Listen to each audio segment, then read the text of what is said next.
দেখুন, সরকারি মেডিকেল কলেজের বিরুদ্ধে নানা সময় নানা অভিযোগ ওঠে, কিন্তু এবার যে অভিযোগ উঠল তা কার্যত নজিরবিহীন। এবার অভিযোগ উঠল আয়কর ফাঁকি দেওয়ার। সরকারি মেডিকেল কলেজ সঠিক সময় রিটার্ন জমা দেয়নি, তাই তাদের জরিমানা করা হলো। জরিমানার অঙ্কটাও নেহাত কম নয়, 15.5 লক্ষ টাকা। হ্যাঁ, এমনই অভিযোগ উঠছে। 2018-19 অর্থবর্ষে কোনো আয়কর রিটার্নই জমা দেয়নি রায়গঞ্জ মেডিকেল কলেজ। 2019-20 অ্যাসেসমেন্টে তা ধরা পড়তেই আয়কর রিটার্ন দেওয়ার জন্য একাধিকবার চিঠি পাঠানো হয়, কিন্তু মেয়াদ ফুরিয়ে গেলেও রোগী কল্যাণ সমিতির নামে থাকা ব্যাংক অ্যাকাউন্টের আয়কর রিটার্ন জমা দেওয়া হয়নি। আর তার জেরেই 15.5 লক্ষ টাকা জরিমানা করেছে আয়কর দপ্তর। এ নিয়ে ইতিমধ্যেই রাজ্যের স্বাস্থ্য ব্যবস্থা বেহাল বলে তীব্র কটাক্ষ করেছে বিজেপি। আর অন্যদিকে এই নেপথ্যে রাজনৈতিক কৌশল দেখছে তৃণমূল।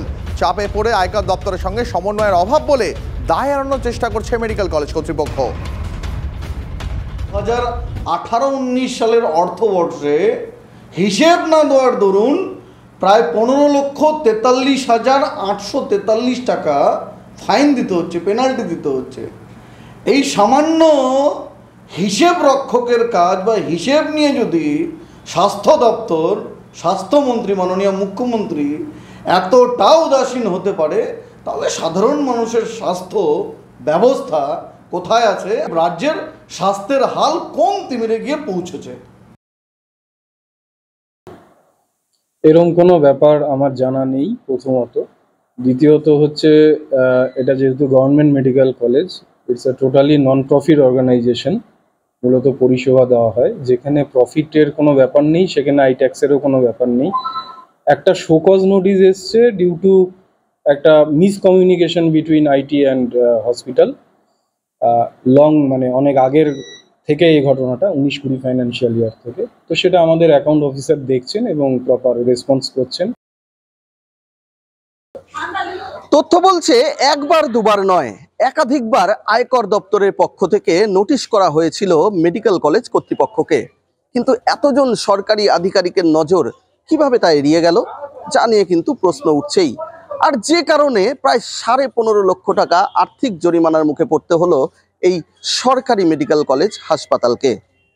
যা নিয়ে ইতিমধ্যেই শাসক বিরোধী তরজা কিন্তু চরমে, যদিও আগামীতে এই বিপুল অঙ্কের জরিমানা জমা করতে হয় কিনা তা কিন্তু সময়ই বলবে।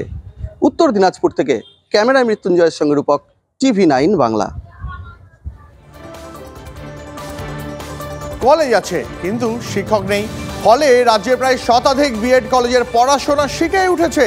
অনেক কলেজও মাঝপথে বন্ধ হওয়ার জোগাড়। আর এই অভিযোগ তুলে সরাসরি বাবা সাহেব আম্বেদকর ইউনিভার্সিটির দিকে আঙুল তুলেছে West Bengal teachers training association. এই ইউনিভার্সিটির অধীনেই রয়েছে রাজ্যের 624টি বিএড কলেজ। অ্যাসোসিয়েশনের অভিযোগ, অনুমোদনের নামে জালিয়াতি চলছে।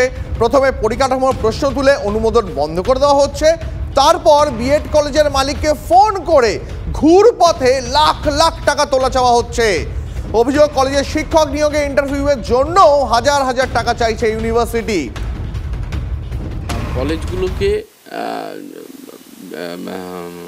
প্রতি বছর এই অ্যাফিলিয়েশনের নাম করে তাদের উপরে চাপ সৃষ্টি করে তাদের কাছ থেকে বেআইনিভাবেও অর্থ রোজগার করা হচ্ছে।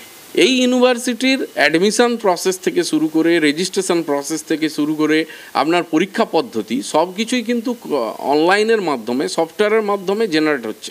কিন্তু দেখা যাচ্ছে ইন্টারভিউ প্রসেসের ক্ষেত্রে সেই কোনো সফটওয়্যার এখানে জেনারেট করা হচ্ছে না। তাহলে এটাও কিন্তু একটা দুর্নীতির অংশ, যেখান থেকে একটা কারচুপি হচ্ছে, যেখান থেকে একটা দুর্নীতির জন্ম নিচ্ছে।